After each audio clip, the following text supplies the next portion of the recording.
Something about the number 100. Now, in an NBA game, Kobe Bryant, he's come close. Others have tried, but only one man, Wilt Chamberlain, has reached 100 in an NBA game. It happened on a March 2nd, 1962, the year I was born, and chronicling this is Gary Pomerantz, the author of Wilt 1962. And Gary, my gosh, I mean, you have been, this is not one of these quick money grab, read it on the plane, an hour flight to Los Angeles. I mean, you really dove into this. What is it about that number, 100, that just has everybody marveling at it? Well, just think about it, Vern. I mean, it represents in our culture a perfect score on a test or a century.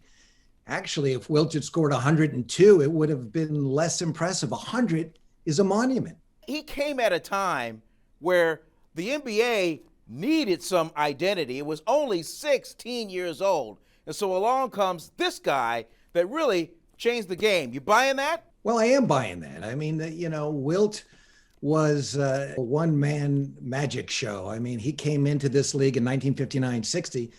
The NBA was hardly a national association at that point. They had 9 teams. In 60, 61, the first team, the Lakers, moved from Minneapolis to Los Angeles. And here comes Wilt, 7'1", 260 pounds. This was prophecy fulfilled. People had been saying if all the planets are aligned right, this guy could score 100 points in a game. He'd scored 78 once in a game and 3 overtime game earlier that season. And if you think about it, once you're at 78, if a few of those finger rolls go in instead of spin out, you make a few free throws, you're at 90 and all things are possible. Back to my point about the league and in its beginning stages, they had to really spread their brand, and that is why they had to play at off venues. So here comes Hershey, Pennsylvania, known for its chocolate, and a game that, it was a site where they used as training camp, but really it's a venue not built for the NBA, and so hardly anybody even went to this game. And just for the viewers that just don't know, take us there. Just over 4,000 paid attendance in the audience, no cameras, no TV, no nothing, and then bam, magic happens. Well, that's why this game has been launched into sports mythology. No cameras, as you say, no television cameras. There was one photographer from a local Harrisburg, Pennsylvania paper, but he left after the first quarter because he had other things to cover.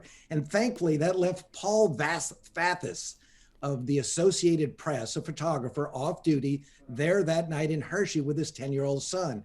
And at the end of the third quarter, when Wilt had 69 points, Vathis tells his son, "You stay here, I'm going out to the trunk in my car and getting my camera." And he came back and took a few shots of Wilt scoring the 100-point basket with 46 seconds to play.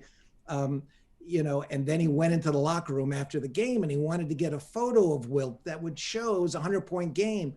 And the statistician and publicist for the Philadelphia Warriors, today the Golden State Warriors, named Harvey Pollack, took out a sheet of paper and wrote 100 on it and handed it to Wilt. It's a iconic photo. It's maybe the greatest basketball photo ever taken, Vern, and it's not even taken on a basketball court. It's just Wilt holding up, sheepishly smiling, a piece of paper that says 100 on it, wearing his good luck rubber band around his wrist.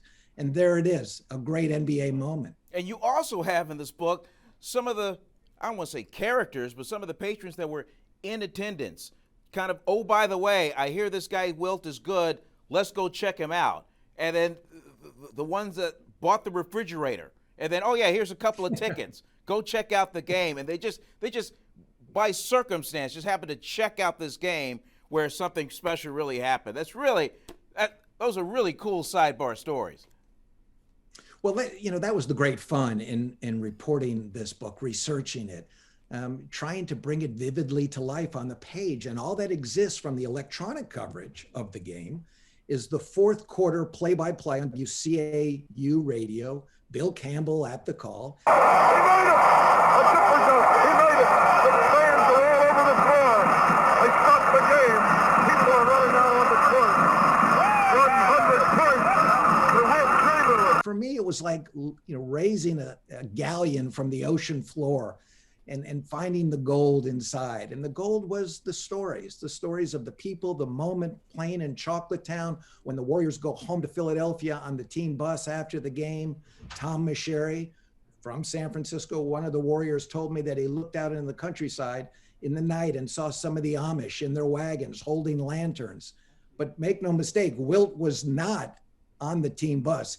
He was riding a fancy car back to New York and bringing Willie Knowles of the Knicks with him, African-American player, sweet shooter from UCLA. Think about that, Vern. You drop 100 points on a guy, then you drive him home. Is there anything in your research where you just went, whoa, knocked me over like a feather?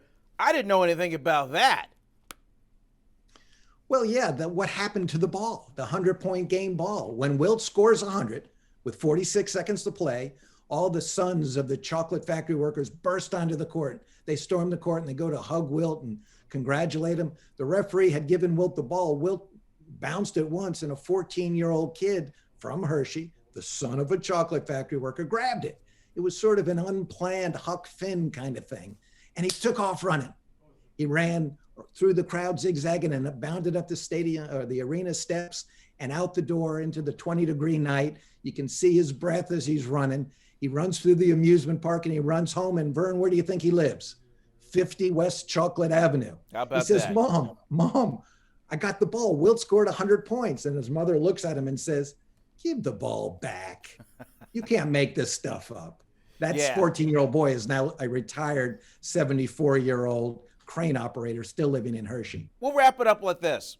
Just kind of a riding down the road question for you. Do you think the way the NBA is played today that somebody will touch 100 points? Well, it's interesting. Steph Curry has hit the low 60s. Jordan hit 63. Kobe, 81 is second. There's a big difference, Vern, from 81 to 100. That's a long climb up still. So the only way I see it happening would be a big man who can shoot threes and free throws, and it all comes together one night. Someone in the mold of Kevin Durant, let's say, who hasn't come close to 100 either. So could it happen? Sure. Will it happen? I don't think anytime soon. Gary, thanks so much for this. And for anybody out there, if you even know, heard of, or even wondered about Wilt Chamberlain, this is the book. This is your reference book right here. Gary, thanks so much for a few minutes. We'll catch you down the road. Great to talk with you as always, Vern.